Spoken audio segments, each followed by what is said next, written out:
सालों पुराना दर्द अगर किसी को यंग एज में है या ओल्ड एज में है, सबसे पहले तो हमें ये पता होना चाहिए कि उसका कॉज क्या है, रीज़न क्या है। अगर तो वो किसी पुराने वायरल फीवर की वजह से है, then it is reversible. Most of the time वो कुछ महीनों में adequate diet, nutrition, hydration, physical activity including walking, running, sports से वो अपने आप चला जाए, सेल्फ लिमिटिंग होता है। लेकिन किसी को, एल्डरली को, अगर बोन डेंसिटी कम है, जैसे ऑस्टियोपोरोसिस हो गया है, या उनकी बोन्स बहुत फ्रेजाइल हो गई हैं, या उनके जॉइंट्स में आर्थराइटिस हो गया है, उस चीज़ के लिए हमें स्पेसिफिकली एक तो ये देखना चाहिए कि कौन सी स्टेज का आर्थराइटिस है, कितना डैमेज है जॉइंट में, कौन से जॉइंट्स सबसे ज़्यादा इफेक्टेड है, क्या ये एज रिलेटेड है, या ये एक कुछ आर्थराइटिस होते हैं जो ब्लड में होते हैं, जैसे रूमेटॉइड आर्थराइटिस कहते हैं, तो हम उसको ब्लड के टेस्ट से डायग्नोज करते हैं। अगर वो है तो उसके लिए स्पेसिफिक ट्रीटमेंट होती है, मेडिकल ट्रीटमेंट भी होती है। लेकिन हर इस तरीके के जॉइंट पेन्स या बोन पेन्स में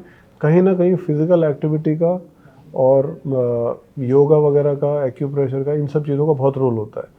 ऐसा नहीं कि आपको पेन्स हो रहे हैं आप दवाई लेंगे चला जाएगा, बिकॉज दवाई का असर लिमिटेड है, सप्लीमेंट्स का भी लिमिटेड है। अनलेस आपका नॉर्मल रूटीन में फिजिकल एक्टिविटी नहीं बढ़ता है या आप किसी तरीके का एक्सरसाइज नहीं करते हैं, तो ये बार बार आता रहता है।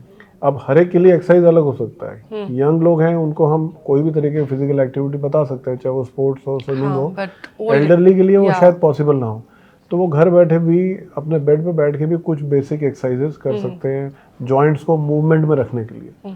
तो ये अलग अलग टाइप के सिनेरियोज हैं, एज ग्रुप्स हैं, जिसके हिसाब से हम उनको जो लॉन्ग स्टैंडिंग जॉइंट पेन्स हैं या बोन पेन्स हैं उसको पहले डायग्नोज करें और उसके हिसाब से उनको मेडिकल या नॉन मेडिकल ट्रीटमेंट उनको एडवाइस करें।